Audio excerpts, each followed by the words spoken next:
Guys, कैसे हो? I hope आप सभी अच्छे होंगे। मैं सविता ज्ञान कोश जंक्शन से आज आपके लिए लेकर आई हूँ एंशियन हिस्ट्री से मिडिल पैलियोलिथिक पीरियड, उत्तर पुरा पाषाण काल। तो चलिए जानने की कोशिश करते हैं। जैसा कि पिछली कक्षा में हम जान चुके हैं कि इतिहास क्या होता है। इतिहास को 3 भागों में बांटा गया था, एंशियन प्राचीन, मिडिवल मध्यकाल, मॉडर्न आधुनिक। तो चलिए अब हम एंशियन हिस्ट्री यानी प्राचीन इतिहास के बारे में थोड़ा सा और डिटेल से जानने की कोशिश करते हैं।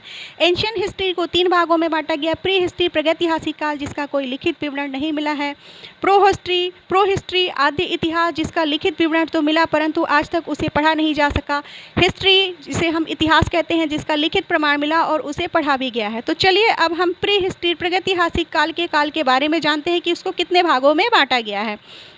प्री हिस्ट्री को 3 भागों में बांटा गया है, पैलियोलिथिक पीरियड, पुरा पाषाण काल, मेसोलिथिक पीरियड, मध्य पाषाण काल, न्यूलिथिक पीरियड, नव पाषाण काल।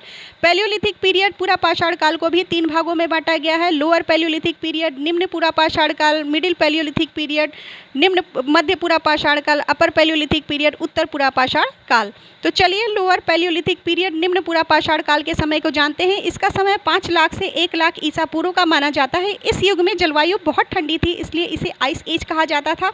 होमो इरेक्टस नामक मानव जाति का इस युग से पता चलता है। ठंड से बचने के लिए ये लोग मानव गुफाओं में रहते थे तथा सुरक्षित रहने के लिए ये गुफाओं का यूज करते थे। पशुओं का शिकार और जंगल से कंदमूल तथा फल खाकर ये अपना जीवन व्यतीत करते थे। शिकार करने के लिए पत्थर से बने हथियारों का प्रयोग करते थे।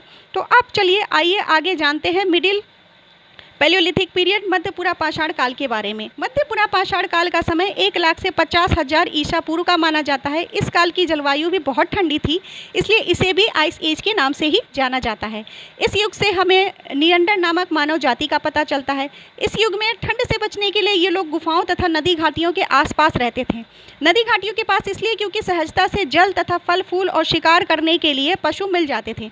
पशुओं का शिकार करने के लिए ये पत्थरों के औजारों का उपयोग करते थे जिसे तोड़कर ये स्वयं बनाते थे, जो इन्हें आसानी से नदी घाटी तथा गुफाओं के आसपास मिल जाया करते थे।